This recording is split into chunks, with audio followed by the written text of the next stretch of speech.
is used, or it's important, is to find out the number of colloidal particles and particle size, and it is also used to distinguish colloidal solution and true solution. So this effect, colloidal effect, is very important property of colloidal particles, because they can disperse the light, or they can show the path of light when it falls on the colloidal solution. So after this we will study the kinetic property of the colloidal solution. The colloidal or microscopic particles undergo ceaseless random zigzag motion in all direction in the fluid. This motion of disperse phased particle is called Brownian motion. देखो, colloidal particles की size बहुत ही कम होती है, and because of that they can move in random motion. लेकिन वो random motion में भी move करते हैं तो भी उनका एक मोशन होता है. It is called as zigzag motion in all direction. The motion of the disperse phase particles is called Brownian motion. तो उसे क्या कहते हैं? ब्राउनियन मोशन कहते हैं, because the British botanist Robert Brown observed such a motion of pollen grains under microscope. Pollen grains जो होते हैं फ्लावर्स में होते हैं, तो उनका मोशन कैसे होता है? They move in zigzag motion. ऐसे कैसे भी घूमते नहीं है वो, उनका एक पैटर्न होता है जैसे zigzag. They are forming Z shape. तो उन्होंने ये जो पोलन ग्रेन्स है उनके मोशन को नाम दिया था zigzag motion. And the same thing is observed in the colloidal particles. Such a motion of pollen grains under microscope, the random motion was explained by Albert Einstein in 1905.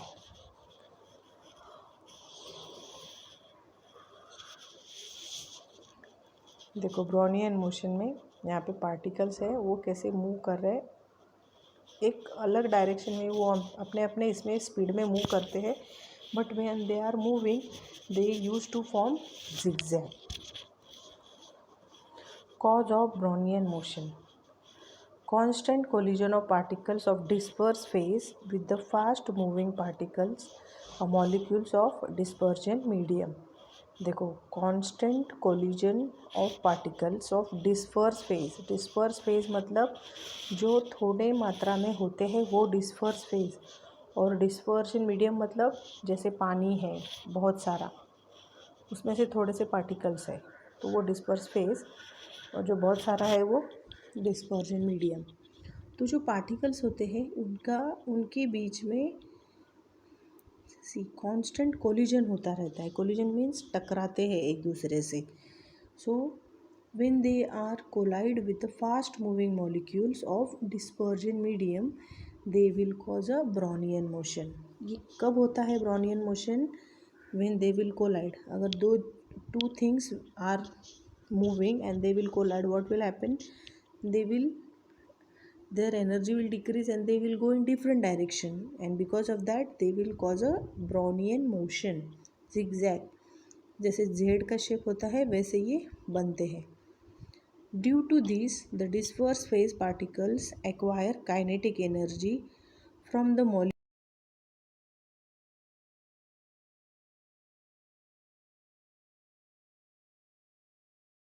के particle से. So this kinetic energy brings forth Brownian motion. तो जो बहुत सारी energy उनको मिलती है वो इस डायरेक्शन में मूव होते हैं, and they will form zigzag motion.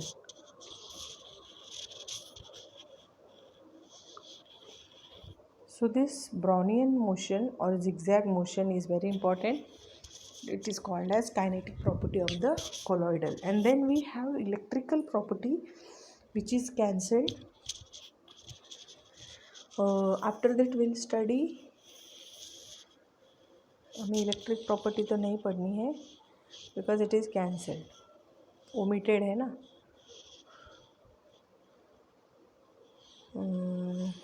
Electrophoresis electrical property पूरा ही नहीं है, तो बाद में एफ भी नहीं है. then we have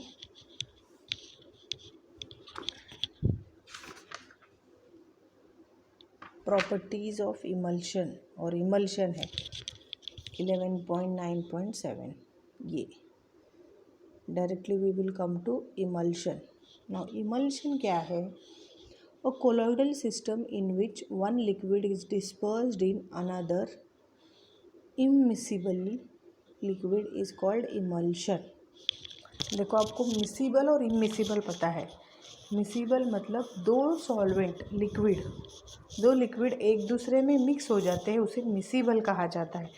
जैसे milk and water, they are miscible. जैसे oil and water, it is immiscible. तो ये मिक्स नहीं होते, तो इन्हें इमिसिबल कहा जाता है. इमिसिबल वर्ड लिक्विड्स के सॉल्युबिलिटी के लिए यूज़ किया जाता है. तो देखो, a colloidal system in which one liquid is dispersed in another immiscible liquid. तो एक लिक्विड है, दूसरे लिक्विड भी है, दोनों भी यहाँ पे लिक्विड है लेकिन इमिसिबल है. वो दोनों कैसे हैं? इमिसिबल. जैसे oil in water, water in oil. देखो ऑयल इन वाटर मतलब जो ऑयल है वो थोड़े से है क्योंकि वाटर बहुत ज़्यादा है. सो oil is disperse phase and water is dispersion medium. लेकिन वाटर इन ऑयल में क्या होता है? वाटर थोड़ा है, ऑयल बहुत सारा है, but both are emulsion, they are immiscible. Understood? So there are liquid colloidal system in which both liquids are completely और पार्शियली इमिसिबल. दोनों भी एक दूसरे में मिक्स नहीं होते, तो इसको कहते हैं इमल्शन. अभी इमल्शन के टाइप्स कौन से हैं? Types of emulsion, there are two types of emulsion. First is emulsion of oil in water, O/W type. An emulsion in water, disperse phase is oil and dispersion medium is water. जो बहुत ज़्यादा मात्रा में होता है वो dispersion medium होता है, और जो थोड़ी क्वांटिटी में है वो dispersion phase. For example milk, vanishing cream, paint. Milk consist of particles of fats disperse in water. तो ये एग्जांपल्स है. Emulsion of water in oil. अभी वाटर डिस्पर्स फेज है और ऑयल मीडियम है, मतलब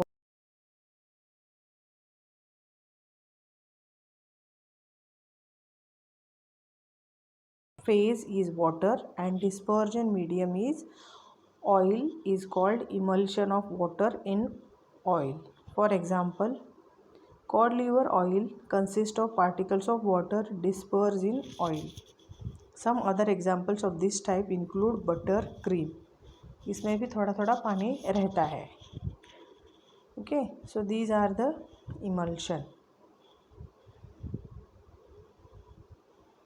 तो देखो डिस्टिंक्शन है, distinction between oil in water, water in oil. आपको देखने में, सुनने में ऐसा लगता होगा दोनों सिमिलर है, but they are not similar because here the quantity differs. जो मीडियम होता है वो ज़्यादा मात्रा में होता है और डिस्पर्स फेज जो होता है वो कम मात्रा में होता है. Oil is a disperse phase and water is a dispersion medium. First में देखो ऑयल इन वाटर, और यहाँ पे water in oil. Water is a disperse phase and oil is dispersion medium. ये है first point. Then second point is if water is added it will be miscible with the emulsion. क्योंकि water ही medium है तो water अगर आप ज़्यादा add करते हो तो वो मिसिबल हो जाता है क्योंकि बहुत सारा वाटर ऑलरेडी है. और सेकेंड कॉलम में देखो if oil is added it will be miscible with the emulsion, because वहाँ पे ऑयल ज़्यादा है इसीलिए वो ऑयल के साथ मिक्स हो जाता है. An addition of small amount of an electrolyte makes emulsion conducting. थोड़ा सा अगर हम इलेक्ट्रोलाइट ऐड करते हैं तो वहाँ पे क्या हो जाता है? इमल्शन कंडक्टिंग हो जाता है. एंड यहाँ पे भी emulsion, addition of small amount of an electrolyte has no effect on conducting power, क्योंकि यहाँ पे ऑयल है. Oil is a dispersion medium. Now fourth point is water is a continuous phase and oil is a continuous phase. Basic metal sulfates, water soluble alkali metals, soaps are used as a emulsifiers. यहाँ पे देखो water soluble soaps such as those of zinc, aluminium, Fe, alkaline earth metals are used as a emulsifiers. तो इनकी properties देखो emulsion की क्या है. Emulsions can be diluted with any compound, any amount of the dispersion medium. On the other hand, the dispersed liquid when mixed form a separate layer.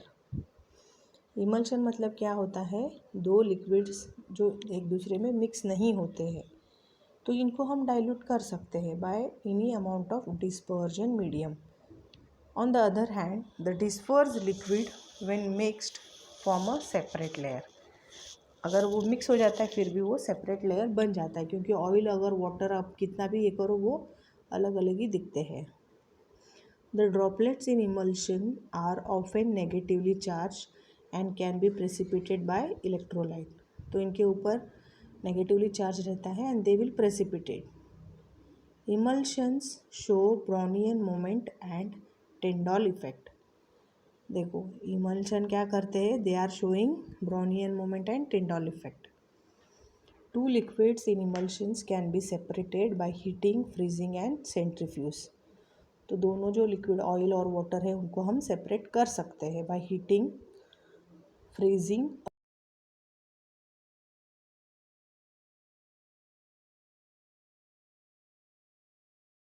Of colloids. Colloids find applications in industry and in daily life. Following are some examples. तो देखो first example is electrical precipitation of smoke. Smoke is a colloidal solution of solid particles of carbon, arsenic compound, dust, etc. in air. When smoke is allowed to pass through the chamber containing plates having charged smoke particles, they are lose their charge and get precipitate. So particles settle down on the floor of the chamber and the precipitator is called कैट्रोल प्रेसिपिटर. तो देखो जो smoke है हवा में रहता है कि जिसमें कार्बन, आर्सेनिक कंपाउंड, डस्ट होते हैं तो हम इसको क्या कर सकते हैं, एक चेम्बर में हम उसे पास होने के लिए छोड़ेंगे. So over there we will keep a plate of charged smoke particles and over there they will lose their charge and get precipitate. उनका वहाँ पे precipitation हो जाता है और precipitation हो जाने से वो उनकी आइडेंटिटी खो देते हैं और they will settle down and because of this it is free from the dust and smoke. So we can call it as a cathode precipitator. तो we can use this as a precipitation of smoke का. सो smoke का precipitation हो जाता है and air will be free from smoke. Purification of drinking water. Water obtained by natural resources contain colloidal impurities. by addition of alum of such water colloidal impurities get coagulated and settle down. This makes water potable. तो देखो हम यहाँ पे alum will act as a precipitation. तो precipitation करता है alum तुरटी. तो ये क्या करते हैं, हम जो रिसोर्सेज पानी हम बाहर से लेके आते हैं वेल से या फिर हैंड पम्प से, दैट इज़ नॉट प्यूरिफाइड. तो हमें प्यूरिफाइड करना है तो क्या कर सकते हैं हम उसमें एलम अगर घुमाते हो and if you keep the water to settle down and you will find that some precipitation is settled down at the bottom of the water and above water is clean to drink, so that is potable. So this makes the coagulation. Next important is medicines. Usually medicines are colloidal in nature. Colloidal medicines are more effective owing to large size area to volume ratio of colloidal particle and easy assimilation. Agrol is a silver sole used as an eye lotion. Milk of magnesia and emulsion is used in stomach disorder. तो stomach disorder में ये milk of magnesia का use होता है. And they are having large surface volume ratio, and because of this they will give the relief from the stomach diseases. And next application of colloid is rubber industry. Rubber is obtained by coagulation of lax, and then cleansing action of soap and detergents. Over here also colloidals are there. Photographic plates, films, and industry products like paints, ink, synthetics, plastic, rubber, graphite, lubricant, cement, etc. are colloidals. तो ये